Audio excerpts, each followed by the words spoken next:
do have is the previous session we have recorded and we have put that onto our YouTube channel. You can access the YouTube channel through our website just by following us on the social media. There's a link to the YouTube channel, so you can access the previous sessions on the YouTube. Okay, I'm going to hand over to Mamarinda. You can carry on. Anne-Louise, thank you for that. Good evening, parents. Welcome to the meeting. Like Anne-Louise said, I'm just quickly going to run through a few things that we've seen previously that our parents would like to have more info on. However, all of the info that I'm going to share with you this evening will be available in the information booklet that we will put in the grade 8 welcome pack that you will receive around the 2nd of October. So all this information will be in that booklet, but let me just quickly run through a few things. The first one is the textbooks for our grade 8s. We are currently revising the list, and we hope that these lists will be available by the 15th of September. We as a school don't sell the textbooks, but our supplier is Etsy. So you may order the textbooks from the website. On top of this textbook list, all her details will be available. And that's hard copies. I know there's currently, James, is at Elevate that she's looking for the digital copies of the textbooks. So that's right. So that will definitely also be an option for the parents going forward. Then we have two other things, the school pack and stationery list. Sometimes our parents are confused. What's the difference between the two? The school pack, at the beginning of each school new academic year, all our grade 8s will be invoiced with a certain amount. Now, this is where the school pack comes in. This includes the students' exercise books, the books covers, the files that they need, school magazine, the online reading license. So all of that will be included in the school pack. So the first day of school, this is what every single grade 8 will receive. Then there's a stationery list. This is the normal pens, pencils, calculators, etc. So that is still for the parent own expense. But we have a basic list available that will also be shared on D6 as well as in our information booklet. Then a thing that we run every year is our grade 8 camp. The reason for the grade 8 camp is mostly for our student council to get to know each grade 8 student better, for the grade 8s to bond, and most of all to practice the newbie concert that will take place in January. But all of this, we just need to monitor and see what's going to happen with all the regulations regarding COVID. But just to inform you, we have booked the camp just to see if it's going ahead. It will go ahead between the 8th and the 10th of January in 2021. Normally, the cost around the camp is R1,000 per student. They will get all their meals. It's included, plus to sleep over 2 nights.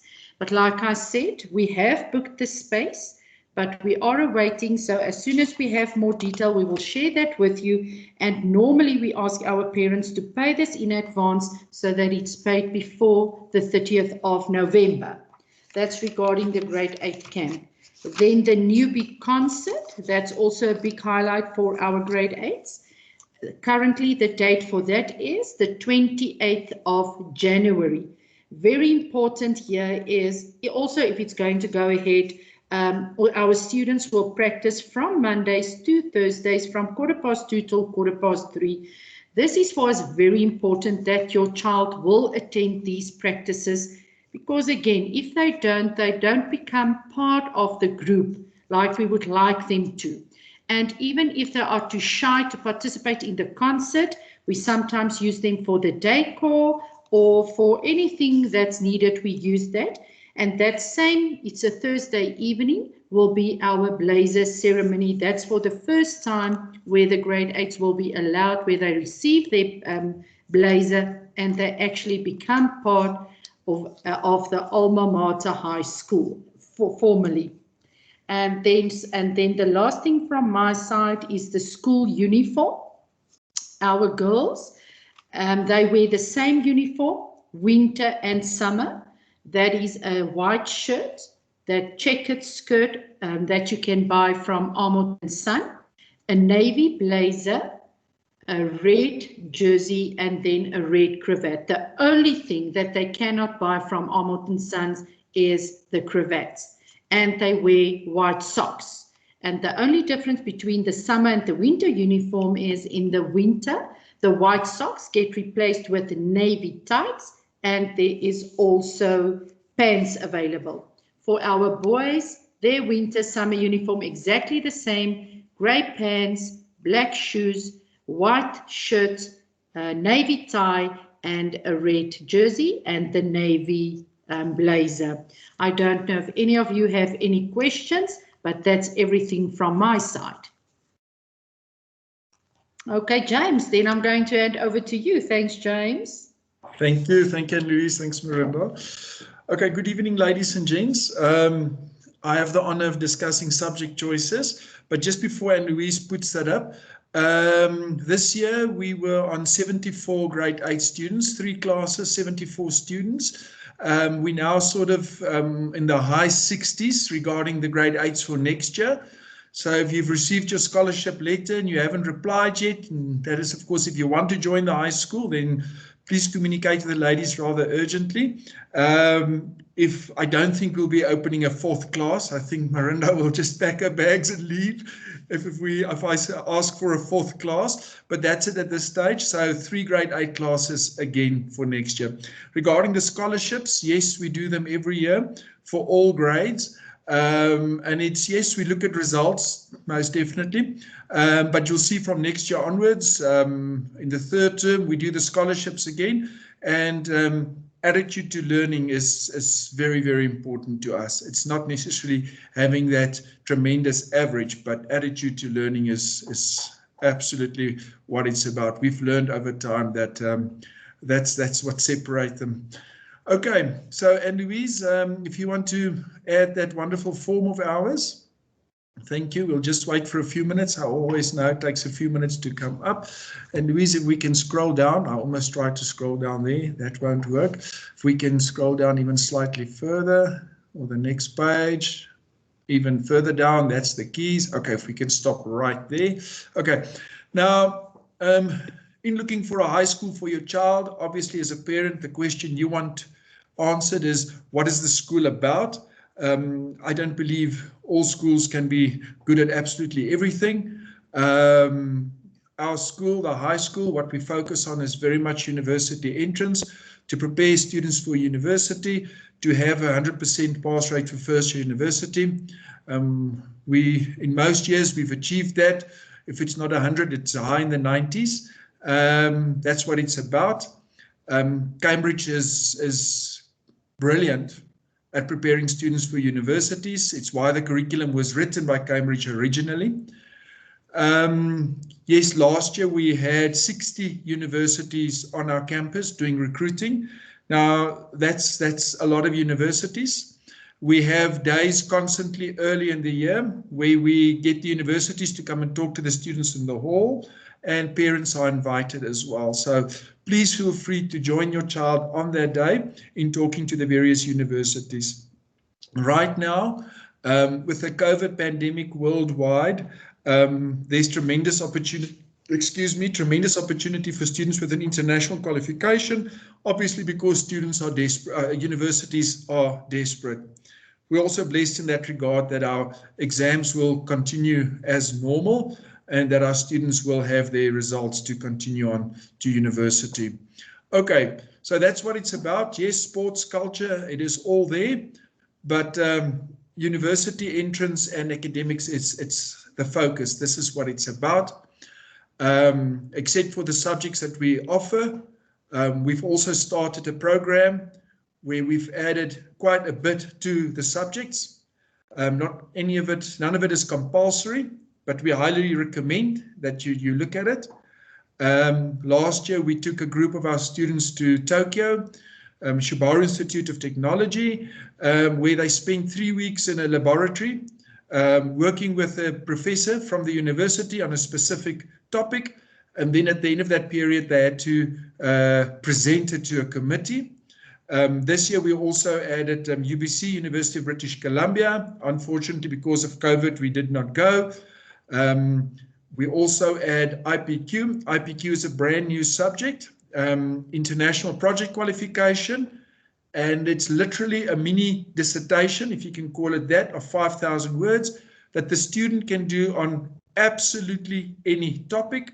We guide the child through it. No two students share the same topic, and we submit it to Cambridge. They send it off to the relevant faculty, and an additional A-level is awarded. Now, why all these extras? And then I didn't even mention Open Window. Window is a small private university in Pretoria. We've added game design and a number of their subjects as well. We offer that on Saturdays. It's not compulsory. It's very, very cheap. And your child is welcome to attend. So why do we go beyond our Cambridge curriculum? As if the Cambridge curriculum is not good enough. It is definitely good enough. But the vision or the dream here is competitive university applications. In other words, meeting and maybe even exceeding what the best universities want. I actually believe with the current program on offer that should we continue this way, that our students will leave at the end of matric, not just with a matric qualification, well, in any case, the A-level is a post-matric qualification, but almost job ready. I don't know if you know about this. In America right now, there's a lot being written about middle jobs. Now, middle jobs, and that's where the greatest need in America is right now. And we know what happens there is eventually going to happen all over the world, where corporates come and they say, well, you know what, we want students or employees, young new staff with more than a matric, but less than a degree. We can't wait for the student to go and do a 4-year degree. So that's really happening, and we want to be in tune with that and prepare our students to a point where they could even qualify for jobs like that. We don't know what the future holds. The pandemic has been terrible, but most definitely it has brought great opportunity as well. Just today, speaking to a number of my colleagues, we believe parents nowadays, because of COVID, are asking other types of questions. They are starting to look outside the traditional models. They think jobs for their children. What is going to give my child that job? How do I prepare my child now?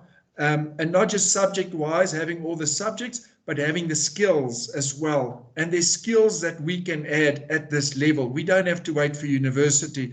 And I believe the extras that we do offer do provide those skills. I'm sure by now we're all tired of this topic of the 21st century skills, but those skills are real and employers do want them. As how do we as a school meet that and even exceed that? Okay, so all of that is on offer in addition to the curriculum. Now, I'm quickly going to go through the curriculum and how it works. And if you want to ask a question, you just click on that little hand and we'll answer the question. Now, this is the subject choice form. You can see there's lower secondary, upper secondary, Cambridge Advanced, and Cambridge Advanced. Now, strictly speaking, Cambridge does not, and if you know this, I apologize, Cambridge does not work with grades. Okay, there is a qualification that they award to students in a specific age group. Now, grade 7 and 8 group together. Now, in grade 8, we do, and please correct me, Miranda, I think is it 12 subjects? One day I need to sit and actually count it, but I do know it's a lot. Okay, now, our grade 8s come from alma mater primary and from primaries all over, in South Africa, outside of South Africa. It's round about a 50-50 split if I need to round it off. Okay, it's a level playing field. We accommodate students from different curricula. At the end of that first term, and therefore we also say in the first term, please don't ask for extra lessons. If there's a problem, please come and see us. After the first term, if there's a need, we will look at it. Okay, so we're very aware that in the first term, we've got students coming from IEB, coming from Lynn in Cambridge, etc. We are aware of that. Okay, now why so many subjects? And the thinking behind this is at the end of grade 8, we do subject choices. Okay, so, and then as child moves on to only 8 subjects, so they drop 4 subjects. So why the many subjects? The idea is to expose the child to as much as possible so that the child gets to the end of grade 8 and knows, look, design and technology is not for me, or really, chemistry, not for me. So that's the idea behind that. We want them to make informed decisions. On this note, we want you to support us in this. We often have a parent coming along and say, look, my child is definitely not going to do engineering. He or she hates design, and can we drop it? And we want to encourage you to encourage your child, to motivate them to see it through and not drop it during the year. We've had a few cases in the past, we've allowed that, but it was exceptional circumstances. So what we start with, encourage your child. It's a good lesson in life to see it through, even if you don't like it. And of course, at the end of grade 8, you can drop those subjects. We will have a subject choice evening with you later in grade 8, where we discuss all the options. The thing with Cambridge, subject choices can become quite complicated, or rather difficult, not because it's difficult to understand, but because of its tremendous flexibility. You can literally custom make a syllabus or a curriculum to suit your child's talents. You can literally do that. Okay, so that is grade 8 and how we go about it. At the end of the first term, if there's really need for an extra lesson, you're more than welcome to ask. It's very simple. Your child goes to the teacher and asks for an afternoon. We've got no problem with that. You don't pay for that. We would rather you come to us for an extra lesson than to go to somebody that has not taught Cambridge before. Our only rule is, in order to qualify for an extra lesson, you need to participate in class. You can't sit there and then come in the afternoon and say, sir, I don't get math, because then you're not going to get that extra lesson. So that's the first thing. You need to prove to us that you've tried. We need to see participation. And then, of course, the ideal extra lesson is to go with a specific problem. Sir, I've tried this. It didn't work out. I'm not getting this right. My mum and dad say they can't help me. You need to help me. And the moment we have all of that in place, then you literally have an extra lesson on steroids. I don't get this where people go for extra lessons, they pay for it, and the marks don't go up. If the marks don't go up, then something here is not working. Okay. We do allocate more than enough time for our lessons. Cambridge has set a limit on what we need to teach. We do that and we exceed that. So please don't worry about that. Now, the critical thing for you probably to understand tonight is the rest of this. The yellow column there, grade 9 and 10. Grade 9 and 10, we do the IGCSE qualification. Now, this qualification is equal to a CAPS or IEB grade 11. That's the recognition it enjoys in South Africa. If you look at the SAQA levels, internationally, it has been the fastest growing qualification for that age group now for a number of years. And another example I can give you of an IG, if you do 8 IG subjects like we do, it is also an American school leaving certificate. Okay, so you can actually go to university with that, but I say that quickly and I move on, because who wants to send their child at that young age to university? But we've had that. We've had children who've done that. Regarding the IGs, there's no compulsory here to write it in from Cambridge side. How we implement the curriculum, the Cambridge curriculum at our school is up to our school, like any other Cambridge school. Now, especially in Africa, you'll see there are many schools that write their IGs. Well, even here in Joburg, Cambridge schools that they write their IGs in grade 11. Older child, yes, absolutely. There's advantages that comes with it. But this to us is clean. We've always had it like this. We're definitely not going to change it. There are 2 exam sessions every year, May, June, October, November. We prefer October, November. And should a child need to rewrite a subject, they can do that in May, June, but always in discussion with us. It's absolutely critical. We might be an international school, but we're an international school within the borders of South Africa. Now, South Africa, USAF, University South Africa, have got a set of criteria what a matric and a matric or matric with exemption is. Our universities have their entry requirements, and trust me, they're often not the same thing. So do not think if you meet USAF criteria that you can go and study medicine at WITS. WITS have got their own set of entry criteria. Like most universities in the world, they can decide upon that. And then there's also the international universities. If you don't know this, it's much easier to get into an international university than South Africa. For example, in South Africa, we've got the 2-sitting rule that we need to adhere to. Also, South African universities wants 2 languages, where most foreign universities only require 1 language. Okay. This is my 10th year at Alma, and still every now and then I hear this story that Cambridge students don't get into university. And I always say, prove it, show me the marks, and then we can discuss it. We've got majority of our students go to university every year. They go to universities all over the world. We're very proud of our placements. If I think of our current set of matriculants, most of them have more than 1 offer, and majority of our students are still going to South African universities, so they have more than 1 offer from South African universities. Last year, we've had probably our best run when it comes to medicine. I'm sure by now as a parent, you know that whether you've done the CAPS curriculum or IB or Cambridge or the IB, it does not matter. It is difficult to get into Cambridge, into medicine, but last year we had a brilliant year.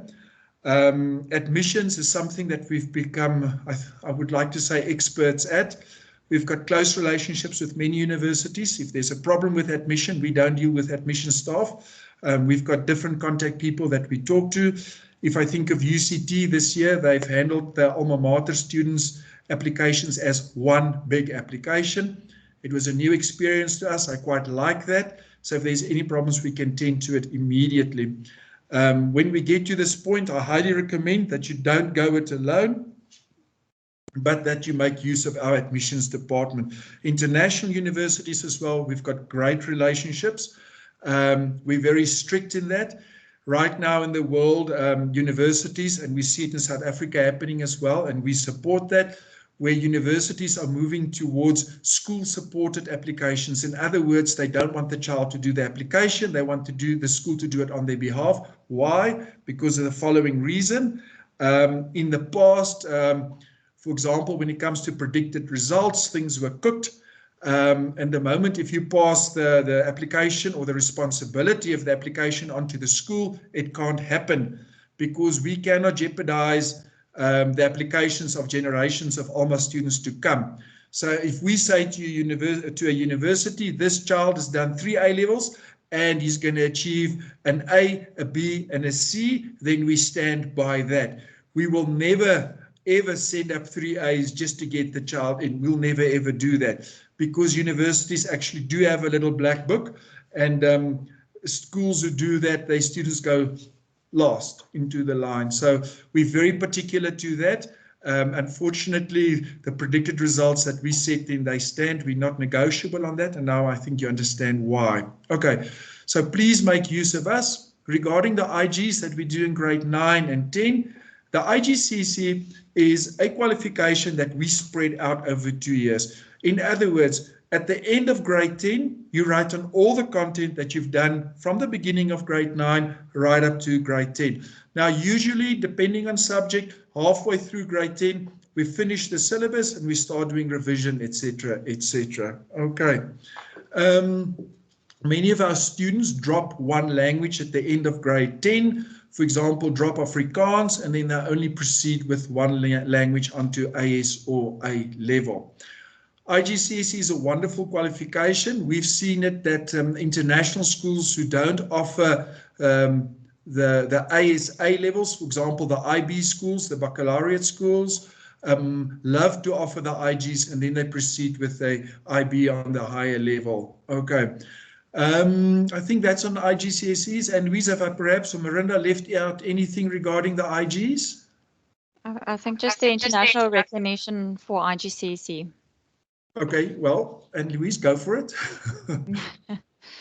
Just to give you an idea of the IGCSE, in countries like Canada or America, it does have a school leaving standing as well. So there's a very different view to the IGCSE as a standalone qualifications when you're applying to overseas universities.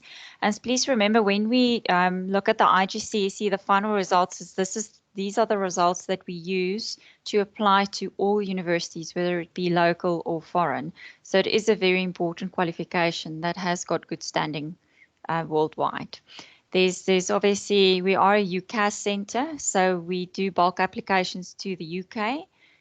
Those bulk applications can also go into post-16 options as well, like James has mentioned. So from your IGCSE, you can go into specific programs at universities, etc.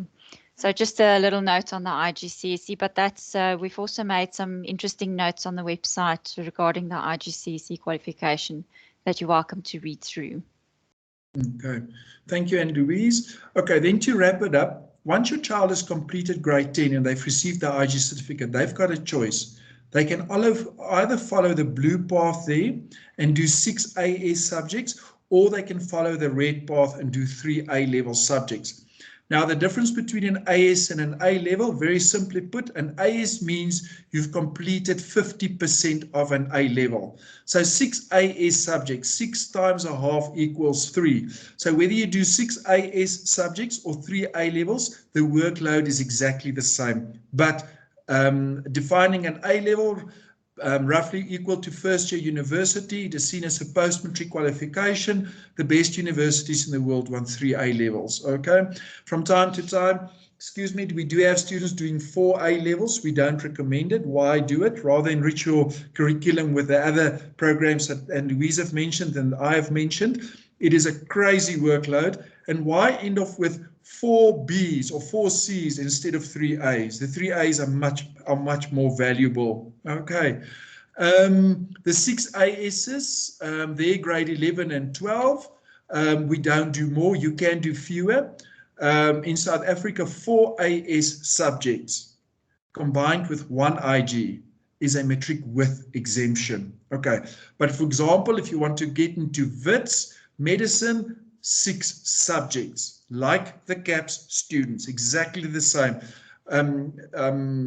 USAF is very fair. What they expect from the CAPS students regarding number of subjects, etc., is the same with Cambridge and IEB. It's a level playing field. Okay, so that's regarding the AS levels. The AS levels is relatively new. Because of the high standard of A levels over time, they've decided that to create an exit point halfway through an A level, and that's where an AS comes from. Okay. In an ideal world, everybody knows this. If I could ditch ASs today, I would. It would simplify things tremendously. Also because of the mystery, and you can welcome to go and read up on this topic. Students do better at A level than AS level.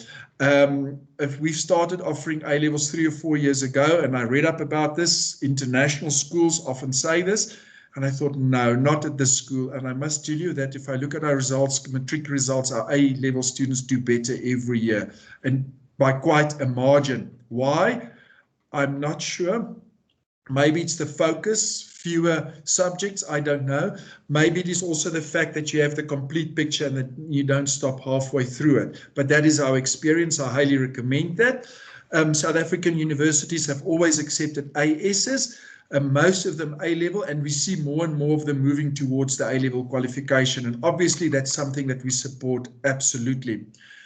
So 4 ASs will give you a matric with exemption. A-levels, the scary thing is 1 A-level subject is a South African matric 1, and 2 A-level subjects is a matric with exemption. Okay. You can do fewer than 3 A-level subjects. You can do 2.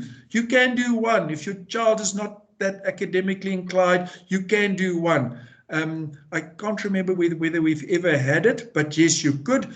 You're going to have quite a bit of free time on your timetable, free time in inverted commas, because that doesn't really exist. It's time to study. Okay, so that's regarding the A levels. My choice, obviously, it's the A level qualification. We love it. The international standing of it is absolutely fantastic. We all know that. And I think that that's the whole picture regarding subject choices and universities and university visits. And I've mentioned scholarships. Miranda's mentioned textbooks. Now, please remember, you probably know this in Europe, etc. The first term starts in September. So it's critical to buy those textbooks as soon as possible, because you're competing with students all over the world for those textbooks. We've had parents, or not had, every year, we have parents that order books very late and then they wait for the books. And there's nothing that the school can do about that. We don't sell those textbooks, okay? We don't print them, we don't provide them. And often you'll hear they're going to do a second run, they'll be printing again. So please don't wait. The moment you have those textbooks, buy them. One note, one last comment just before we answer that question is, these IG textbooks, we've seen over the years, and we've encouraged our students to sell them so that there's second-hand books available. Our students do not sell their textbooks. They take them with them to university. They are brilliant textbooks. They keep them forever. So sadly, there are no second-hand books available, and you will see your child will hang on to those books. And just remember that IG textbooks that you buy for grade 9 and 10, it's this, you don't buy for grade 10. The books that you start with in grade 9 is what you end off with in grade 10. Okay, thank you. And Louise?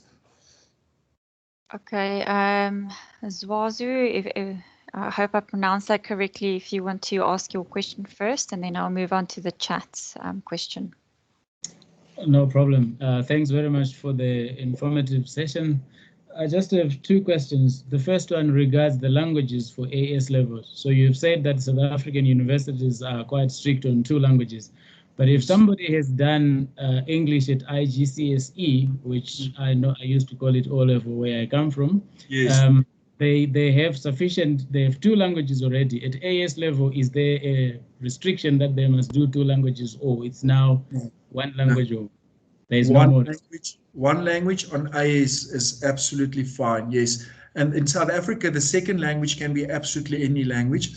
Afrikaans at Alma, obviously, as we've been internationalizing over the years, the numbers have dropped significantly, even amongst Afrikaans students. French has become a very, very popular subject. There's just more and more French students taking French every year. We've already started offering German in the college as well. Now, obviously, when there's only 1 or 2 students wanting to take a subject, it's very difficult for us to offer it. We've had that experience with isiZulu over the years where we just can't get enough students to offer that. But French is there, German will be there. And of course, please, if your home language is Portuguese, you can write any language at Alma, Russian, Mandarin, you name it. We need to know well in advance. If there's enough students, we will look at it. But if your Portuguese is brilliant and you're willing to assist your child and you decide not to do French or Afrikaans, but want to do Portuguese, you are welcome to do so. But you need to come and visit Mirinda and say, look, my child is going to write Portuguese at the end of grade 10. I want you to know that, etc., etc. And we can even possibly assist you in that regard. Now, there is a rule with Cambridge, if you do Cambridge, that they prefer English at the highest level. Okay, so on ASA level, the language that we often prefer or recommend is English. And English is a very important subject. You'll see when you start talking to Anne-Louise, even if it's engineering, they'll say physics, math, English, or physics, chem, math in English. It's almost always in combination with English. Not always, but most of the times. Does that answer your question? It does, it does. And then the next one was on the number of subjects for IGCSE. I heard you say 8. Okay, I'm used to 8 where I come from, but when I was at the information session, I had a number 7 thrown up. Can you confirm that it's 8? It is 8, absolutely. We've always had 8, and then for a year or 2 we went down to 7, but from next year onwards it's 8. Yeah. You know, from time to time we do experiment and we do try things. I think we're known for that and we're not scared of it, but from next year onwards it's 8, absolutely. You will also see, if I can quickly add here, we have keys. Now, keys means you need to choose subjects from these groups, and you'll see it on the subject choice form. Now, every year, Marinda will send out a list to parents saying, choose your subjects, whichever, it does not matter. And then we do our keys from that. So our keys aren't like other schools fixing, you need to change it, pick from it. We change it based on demand. So we try to accommodate 100% of our student choices every year.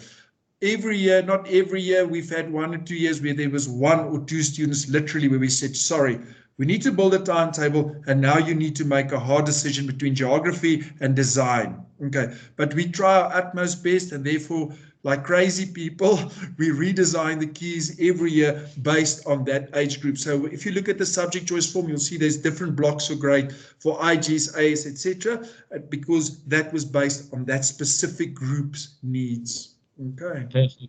Perfect. Sorry for hogging the time. I think there's one that I just needed to pop up. It's about the paper that we used to write during my time. It was called general paper. What it meant at A level, it allowed a student to do 3 pure subjects like your maths, physics, chem, and then they do general paper. And it was called alternative ordinary, which allowed you to go into Cambridge, Oxford, wherever, where they demand English at a slightly higher level. Is this option ever available, or this is not something that we are running with right now? Okay, before I give Anne-Louise the opportunity, Marinda, the advanced math that we've spoken about, we are looking at that, and that's going beyond the A level. We have not yet made a decision on it, but we are looking at it. But the general paper, no, we have not. But at the advanced math, beyond A level, that sort of 2nd year, 3rd year university, yes, we are considering it. James, they call it further math. Sorry, further math. Further math. So we are looking into that, yes. All right, thanks. Okay, just to, I'm going to move on to the next question. Is it possible to change from Afrikaans to French in grade 8? Yes. Yes, yes, it is absolutely. I think I didn't say that now, but subject choices are not cast in stone. Okay, we work with children, they grow older, they can go and visit a family member over December and see what the uncle is doing, and they come back in January and say, I want to do what the uncle is doing. We've had that. Obviously, if it's late in grade 10, it's very difficult because time has passed, but please, subject choices are not cast in stone. We've also had the extreme cases where a child wanted to do a subject on AS or A level and did not complete the IGs. Now, I'm not promoting this. I'm not shouting it from rooftops. But if it does happen, you need to come and see us to see what we can do. And in the past, we have accommodated children. It's a bit naughty to do an AS or A level without the IGs. Okay, there's a block missing.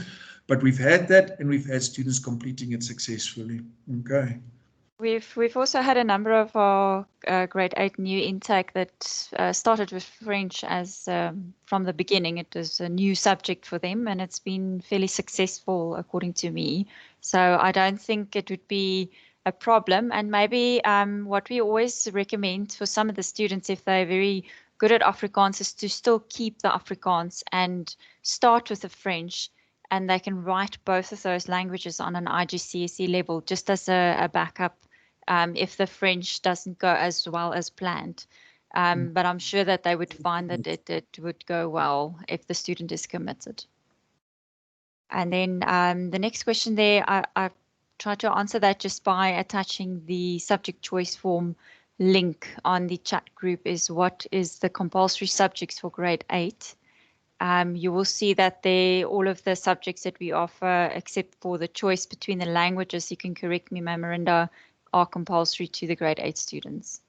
Yes, that's right. And Louise, so it's English, Afrikaans or French. Then we have mathematics, coordinated sciences. Then we do the first half of the year, we normally offer economics. Then the second half of the year, accounting. Then they have geography for the whole year, design and technology, and then there's ICT and computer science that we also offer to them. But that all of those subjects are compulsory. Okay, and then we've got a question here regarding what the difference would be between the high school and the college. Okay, thank you for that. Okay. The college is cheaper than the high school. We offer fewer subjects there. We The hours offered per subject is also slightly less, and we don't offer sport and culture there. Having said that, I don't want to put you off joining the college at all. There's definitely a need for it. We've experimented with something on campus to the point where we had to move it off campus to its own little facility. You're welcome to go and visit it. Linda Celia, she was the geography teacher. She's the principal there. And Amanda Newman is the deputy principal there. It's probably people you probably know. You're welcome to go and visit them. It's a different structure. The students enjoy more freedom. We've had no discipline issues there whatsoever, zero.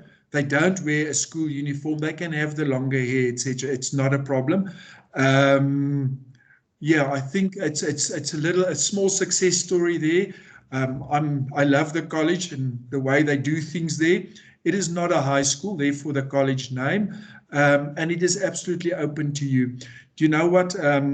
Children differ, and what's good for the one is maybe not good for the other. So you are welcome to consider that. Okay. Hope that answers it. Is there any other questions? I don't see any more raised hands.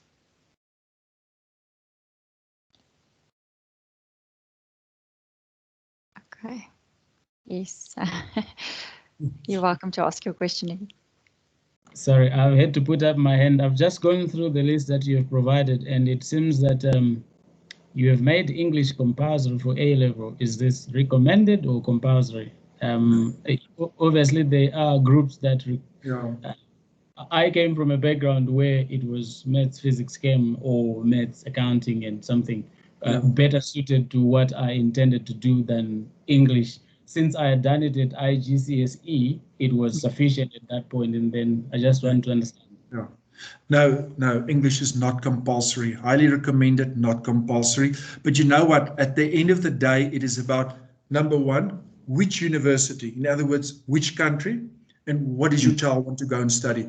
The moment you give us that info, we will go back and let's look at your child's subject choices. Okay, so that's how we do it. Therefore, we constantly engage with universities flat out all the time. And every year, even the same university, this year, this might be requirements for engineering. Next year, it might be something else. We try to keep in touch with that all the time. Okay, so if you tell me your child wants to study that and only needs IG English, then that's the way it's going to be. Oh, perfect. I like the flexibility. Thank you. Okay. Just to note on that, is we try and also look at all options for the students, whether it be local or foreign entry to university. And a lot of the times there is a bit of a higher level of English required for some of the faculties. And the second point is what we've seen is that the AS English helps the science students obtain better results, firstly. And then secondly, when you go overseas, there is a proficiency test requirement called the IELTS exam. And it does help with exemption from that if you do an AS English. So it's just a sort of an added benefit if a student wanted to go overseas, etc., and have a little bit more options in South Africa with regards to universities. Perfect. Okay. You will see that, and also when universities start doing things differently, we try to bring that back to the high school very, very quickly. And obviously with the flexibility that we have with Cambridge, we can do that. So this is what it's about. It's bringing back that, you know, if I think of the IPQ, it's the International Project Qualification. It's a stunning qualification for your child to do. It's our first year of offering it. We've got 5 matriculants doing it. I'm so proud of them. It adds to the whole A-level qualification. But yeah, it is up to you whether you want to do that. Okay, to add that. Okay, and Louise? I don't see any more in the chat group. I don't know if there's any more raised hands. No. These parents that I never see, Ma'am Adele and Amanda, any questions from them? Am I just stirring? No, we're fine. Thanks, James. Okay. Okay. Well, and Louise, I think that's it. Thank you very much. What I'm going to do is on the YouTube channel, I've also posted the previous sessions link so that you can just refer to those questions. It might also answer some questions that you've got later on. I'm going to have a look at that session. And then obviously, if you do have any questions with regards to the letter that we've sent out, you can contact our admissions, Simone at admissions, just to ask any questions with regards to that. And we do hope to see you at the open day, the virtual open day in September. Thank you very much. And Louise, just to wrap up, do you want to say anything about the CAT4 and the additional assessments that parents may request? This is dependent on if they want to investigate a little bit further. So the entrance assessment that we do and that we also run sort of towards the end of grade 6 for the students going into grade 7 is a cognitive skills test. So it just gives us an idea of the learner profile and also implementation into our curriculum. It also provides a great help for students to understand sort of subject preferences and where they would perform better. This picture does change every 2 years, so we do recommend that if you want advice through that assessment, that you can request to do that every 2 years. So we've done that in grade 6, so sort of towards the end of grade 8, we can do an additional assessment, the CAT4. In addition to the CAT4, if we do identify any specific areas, we do further assessments to see and pinpoint supportive measures of implementations for the students. So that's open to all of the high school students. We do recommend it a lot of the times if we do see that there's a need for that specific student to obtain more information and to help the student throughout the progression. I hope that answers what. Yeah, no, thank you. Well, thank you from my side. Thank you very much. Thank you. Thank you. Have a good evening. Everybody, have a good evening. Thank you. Thank Bye-bye. you. Enjoy your weekend. Thank you. Bye-bye, you too. Bye.